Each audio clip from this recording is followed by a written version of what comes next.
प्रकाशन करून प्रकाशन कट्ट्यावरून बाहेर पडत होतो.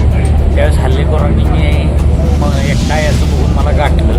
माझ्याबरोबर एकच मित्र सहकारी माझा होता, जो आयोजकच आहे, आणि त्यांनी माझ्या डोळ्यात काळ्या केमिकलसारखा काहीतरी पदार्थ टाकला आणि त्यानंतर माझ्या डोळ्याला हे झालं.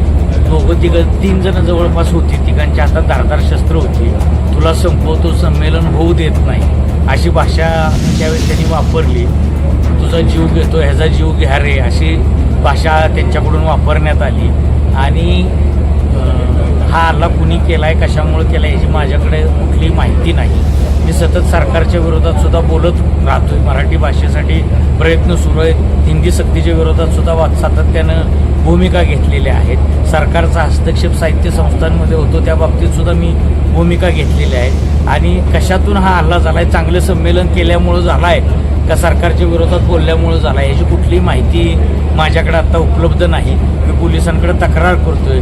मला प्रचंड त्रास झाला डोळ्यात केमिकल घातल्यानंतर. यांनी श्वास गुदमरत होता आणि छातीत सुद्धा दुखल्यासारखं झालं. मी डॉक्टरांचा सल्ला घेतलेला आहे, डॉक्टरांचे उपचार घेतलेले आहे आणि पुन्हा संमेलनस्थळी मी आलेलो आहे. हल्लेखोरांच्या हातात कोयत्यासारखे धारदार शस्त्र सुद्धा धारदार शस्त्र होती त्यांच्या हातामध्ये. आणि ह्याला संपवा, तुला संपवतो, संमेलन होऊ देत नाही, संमेलन उधळून लावू, अशी भूमिका त्यांनी घेतलेली आहे. आणि पहिल्यापासूनच संमेलन उधळण्याच्या भूमिका सुरू होत्या. संमेलनाध्यक्ष विश्वास पाटील झाल्यापासून या भूमिका मांडल्या जात होत्या, संमेलन होऊ देणार नाही वगैरे. त्यामुळे पोलिसांनी बंदोबस्त ठेवलेला होता. पण विरोधकांचं लक्ष मी सुद्धा आहे याची मला काही माहिती नव्हती. आणि संमेलन चांगलं होतंय, कदाचित चांगलं संमेलन घेतल्यामुळं, मराठी भाषेच्या संमेलनाला लाखो लोकांची गर्दी उसळण्यामुळे सुद्धा हा हल्ला झाला असावा. आता पोलिसांनी मला आणि महामंडळाचे अध्यक्ष प्राध्यापक मिलिंद जोशी यांना संरक्षण दिलेलं आहे. तेव्हा पुढं काही घडणार नाही, संमेलन व्यवस्थित होईल अशी मला खात्री आहे. आणि हल्ला झाला तरी मराठीची सेवा करत राहू आणि साहित्य सेवेसाठी लढत.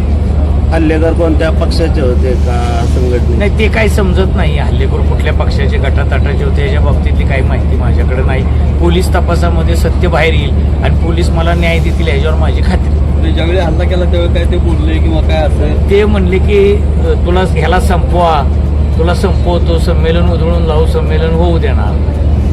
घोषणा वगैरे काय दिल्या की नाही, बाकी काही गोष्ट काय कारण असं असं वाटतंय? काही समजत नाही. कारण काय विरोध प्रचंड आहे, संमेलनाला विरोध आहे, संमेलन उधळून लावायला विरोध आहे, आमच्या संस्था ताब्यात घेण्यासाठी विरोध आहे, हिंदी सक्तीवर आम्ही बोलू नये म्हणून विरोध आहे. त्यामुळे नेमका कुणी हल्ला केला असेल, कशासाठी केला असेल हे आत्ता काही सांगता येत नाही. ते पोलीस तपासातच पाहिजे. कालच्या तुमच्या भाषणाबद्दल काय आक्षेप आहे का मुख्यमंत्र्यांच्या? हा, माझ्या मुख्यमंत्र्यांच्या समोर मी जे काही भाषण केलं त्याच्यावरून पुण्यात काही विशिष्ट विचारसरणीच्या लोकांनी मुख्यमंत्र्यांना मी धमकी दिली.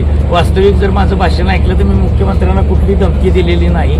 मुख्यमंत्र्यांचा मी कृतज्ञतापूर्वक उल्लेख केलेला आहे. तर माझ्या विरुद्ध धमकी दिली, अमुक केलं तमुक केलं असं माझ्या विरुद्धची पत्रकं, व्हॉट्सअप पोस्ट सुद्धा फिरवण्यात आलेले आहे. आपण कृतज्ञतापूर्वक एवढंच सांगितलं की मुख्यमंत्र्यांना आपण विनंती केली की सरकारनं साहित्य संस्थांच्या कामात हस्तक्षेप करू नये, न्याय प्रक्रियेत सरकारनं हस्तक्षेप करू नये, एवढीच भूमिका आपण मांडलेली. आपण काही मुख्यमंत्र्यांना धमकी दिलेली नाही. आणि मुख्यमंत्री राज्याचे प्रमुख आहेत, आमच्या सर्वांचे प्रमुख आहेत. आणि त्यामुळं मुख्यमंत्र्यांच्याकडं विनंती करणं हा आपला अधिकार आहे. आणि लोकशाही मार्गाचा तो अधिकार आपण वापरला. हस्तक्षेप करू नका एवढी मागणी करणं काही गैर नाही. विचारांचा सामना विचारांनी व्हावा, तो हल्ल्याने होऊ नये. आणि ह्यात आमचा जीव गेला तरी चालेल, आम्ही कुठं मागं हटणार नाही अशी आमची भूमिका. तुम्ही जी काही भूमिका मांडली त्याला धमकीचा कलर देऊन त्या पद्धतीने मग हा असूही शकतं, काय आता सांगता येत नाही. हा परिणाम असावा. असू शकतं की बाबा आता मुख्यमंत्र्यांचं विरोधक अशी माझी प्रतिमा त्यामधून तयार करण्याचा प्रयत्न झाल्यामुळं सहज कुणालाही हल्ला करता येऊ शकतो. कारण मुख्यमंत्र्यांकडे ग्रह खातं आहे. त्यामुळे समजा हल्ला केला तरी कुणी आपल्याला काही करणार नाही अशी भावना हल्लेखोरांच्या मनामध्ये असू शकते. आता काय सांगता येईल.